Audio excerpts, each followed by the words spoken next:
അർജു, എന്തോ നല്ല song selection. Thank you. ഭയങ്കര നമുക്ക് എല്ലാവർക്കും അറിയുന്നത് കൂടെ ആവുമ്പോ എൻജോയ് ചെയ്യാൻ ഭയങ്കര രസമായിരുന്നു. നമുക്ക് ചോദിച്ചു നോക്കാം. ചോദിക്കാം. ഹരിചേട്ടാ. അർജുൻ, എന്തോ ആദ്യം തന്നെ ഈ പാട്ട് എടുത്തോണ്ട് വന്നതിന് അതാ thank you. Thank you sir. It's a great composition by Vidyaji. ഞാൻ ആഗ്രഹിച്ചിട്ടുണ്ട് ശരിക്കും വിദ്യാജി പിന്നെ എന്തെങ്കിലും വിളിക്കുമ്പോൾ ഇതുപോലൊരു പാട്ട് എനിക്ക് കിട്ടണേന്ന് ഞാൻ ആഗ്രഹിച്ചിട്ട് ഇതുപോലെ.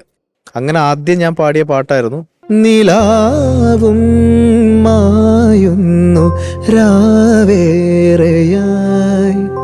ഒരേ കാന്തതാരം പോൽ നീകയായി നിലാമലരെ നിലാമലരെ. അപ്പൊ എന്റെ ആഗ്രഹമായിരുന്നു ഇതെന്റെ എപ്പോഴും പ്ലേലിസ്റ്റിലുള്ള പാട്ടാ മോനെ നിലാമലരെ. അത് മോൻ ഒരുവിധം നന്നായിട്ട് തന്നെ പാടി. പിന്നെ ഇത് ലൈവ് പാടാൻ ഭയങ്കര പാടാണ്, കാരണം ഇതിൽ ബ്രെത്ത് എടുക്കാൻ ഒരു സ്പേസ് ഇല്ലാത്തൊരു പാട്ടാണ്. ഇപ്പൊ അതില്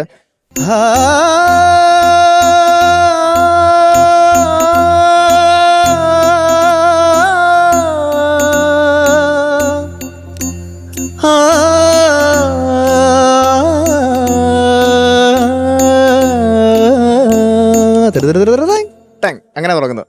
അപ്പം ആ സംഭവങ്ങളൊക്കെ മോൻ്റെ ഡ്യൂറേഷൻ എനിക്കത് സെറ്റായില്ല, കാരണം അത്രമാത്രം കേട്ടിട്ടുള്ളതുകൊണ്ട് അതിൻ്റെ സസ്റ്റൈൻ ഉണ്ടല്ലോ.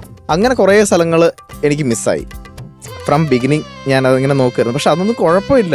ഞാൻ പറഞ്ഞത് മോൻ്റെ പ്രായത്തിനനുസരിച്ച് മോൻ പാടിയിട്ടുണ്ട്, പക്ഷെ ആ പാട്ട് ഒരുപാട് കേൾക്കണം, പഠിക്കണം. പിന്നെ ഇതിൻ്റെ ചരണത്തിലൊക്കെ കുറേ പിച്ച് ഔട്ട്സ് ഉണ്ടായിരുന്നു. മോൻ ആ ചരണം ഒന്ന് പാടാവോ?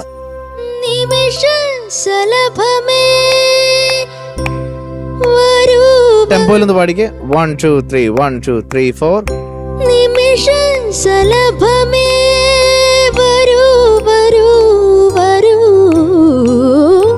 ആ ഇതിപ്പം നമുക്ക് ഈ സെയിം ലൈൻ തന്നെ നിമിഷ ശലഭമേ അങ്ങനെയല്ല ഒറിജിനല്. ഇപ്പം മോൻ ശലഭമൊക്കെ കുറച്ച് തള്ളിയിട്ടാണ് പാടിയത്. നിമിഷ ശലഭമേ വരൂ വരൂ വരൂ. അവിടെ ഒരു ബ്രത്ത് എടുക്കാം, സ്കോപ്പ് ഉണ്ട്. വരൂ വരൂ വരൂ നിമിഷ ശലഭമേ മധുനു കരുഹിണി ഉദയ കിരണമേ. അങ്ങനെ ബ്രത്ത് എടുക്കാൻ നമുക്ക് അഡീഷണൽ സ്പേസസ് നമ്മൾ കണ്ടുപിടിക്കണം. ഇപ്പം റെക്കോർഡിങ്ങിൽ ഇല്ലെങ്കിലും ലൈവ് പാടുന്ന സമയത്ത് ശ്വാസം എടുക്കണ്ടേ, ഇല്ലെങ്കിൽ ആ നിലവിളി ശബ്ദം വിടുമെന്ന് പറയേണ്ടി വരും. നേരത്തെ പ്ലാൻ ചെയ്യണം, അതൊക്കെ പ്ലാൻ ചെയ്യണം. അപ്പോൾ അർജുൻ അടിച്ചുപൊളിച്ച് പാടി. ഈ ഒരൊറ്റ കാര്യത്തിലേ ഉള്ളൂ, ബ്രത്തും കുറച്ച് പിച്ച് ഔട്ട്സ് കേട്ടോ. പക്ഷെ മോൻ നല്ല പെർഫോമൻസ് ആയിരുന്നു. Thank you sir. All the best. Thank you ഹരിചേട്ടാ. ഷാനിക്ക. അർജുൻ ഒരുപാട് പിച്ച് കുറക്കേണ്ടി വന്നു അല്ലേ?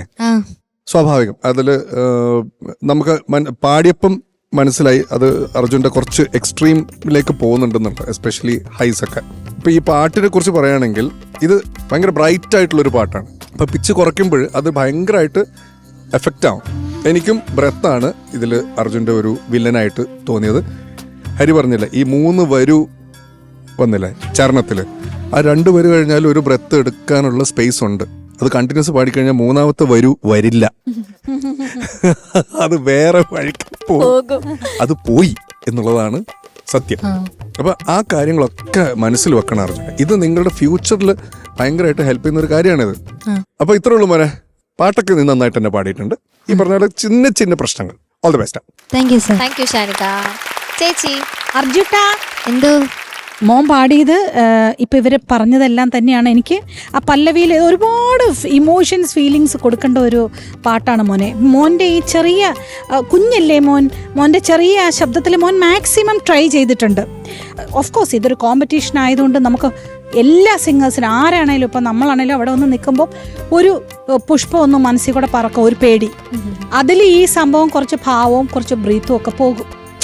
പക്ഷേ ഫസ്റ്റ് അനുപല്ലവി മോൻ നന്നായി പാടി വന്നു കേട്ടോ. ഈറൻ കാറ്റിൽ പാറി എന്നുള്ള ജീവോന്മാദം ചൂടി, അവിടെ ഒരു എനർജി അവിടെ ഒന്ന് കുറഞ്ഞു. ആ ജീവോന്മാദം പാടി മാത്രം ഒന്ന് പാടിക്കുമോനെ. ഈറൻ കാറ്റിൽ പാറി ജീവോന്മാദം. മോനെ അവിടെ ഒന്ന് ബ്രീത്ത് വേണമെങ്കിൽ എടുക്കാം മോനെ. ജീവോന്മാദം എന്നെടുക്കുമ്പോഴത്തേക്ക് ആ ജീവോന്മാദത്തിന് ജീവനില്ലാതെ പോയി. അതുകൊണ്ടാണ് ഇവർ പറഞ്ഞത് മോൻ ബ്രീത്ത് എവിടെ എടുക്കണമെന്ന് പഠിക്കണം എന്ന് കേട്ടോ. അതുപോലെ തന്നെ ഉദയകിരണമേ കനകമണിയോ പലയിടത്തും ആ ഒരു എനർജി കുറവുണ്ടായിരുന്നു. അത് കറക്റ്റായിട്ട് അത് ബ്രീത്തിങ്ങിൻ്റെ ആ ഒരു ടെക്നിക്ക് മോൻ പഠിച്ചിട്ട് വരും കേട്ടോ. ഇതൊക്കെയല്ലേ മോനെ നമ്മുടെ പഠനവേദി. ഓരോ നേരവും ആ സ്റ്റേജിൽ പാടുന്നതും ഗ്രൂമേഴ്സിൻ്റെ നല്ല ഒരു ഗ്രൂമിങ് കിട്ടണതും ഞങ്ങളിവിടെ ഇരുന്ന് പറയുന്നതും ഓരോന്നും പഠനമായിട്ട് കേട്ടോ. വിഷമിക്കണ്ട കേട്ടോ. വിഷമൊന്നുമില്ല, എന്നാലും ചെറിയൊരു ഒരു സങ്കടം. സങ്കടമുള്ളൂ അല്ലേ? എന്നാലും ചെറിയൊരു വിഷമം. ഈ സിനിമ കണ്ടതല്ലേ? പിന്നെ അപ്പൊ അതിലൊരു ഒരു ചോദ്യം ഞാൻ ചോദിക്കട്ടെ, ഓർമ്മയുണ്ടോ? ചോദിക്കും. എറുമ്പ് വായവിട സിന്നത് അത് എന്നത്. ഓ അയ്യോ, ഗൗതമി എനിക്ക് ഫഹദ് അറിയായിരുന്നു. ചോദിക്കുന്ന എറുമ്പ് വായവിട സിന്നത് അത് എന്നത്. അറിയായിരുന്നു. എറുമ്പിന്റെ കുഞ്ഞിന്റെ വാ. അല്ല, മറന്നുപോയി. അറിയായിരുന്നു. പറഞ്ഞു സുല്ല് സുല്ല്. ആർക്കെങ്കിലും അറിയോ? അത് തിന്നത്. അത് തിന്നത്, ആ, അത് കഴിക്കുന്നത്. കൈയടിക്ക്. കൊള്ളാം കൊള്ളാം. ഓക്കെ, അപ്പൊ നമുക്കിനി മാർക്സ് ചോദിക്കാം. ചെയ്യും. ഹരിച്ചേട്ടാ, അർജുൻ എത്ര തോന്നുന്നു കിട്ടുന്നത്? 8 കറക്റ്റ്. Thank you sir. ഇവിടെ പ്രൊഡിക്ഷൻസ് ഒക്കെ കറക്റ്റ് ആവുന്നുണ്ട്. കറക്റ്റ് ആണ്. ഓക്കെ, ഞാൻ എത്ര തരുത്താ നിനക്ക് തോന്നണേ? 8. ആ എന്നാ എടുത്തോ. Thank you sir. അപ്പൊ പിന്നെ ഞാനായിട്ട് എന്താ തരും? 8. 24 മാർക്സ് ആണ് കിട്ടിയിട്ടുള്ളത്. അടിപൊളി, താങ്ക് യു. സൂപ്പർ.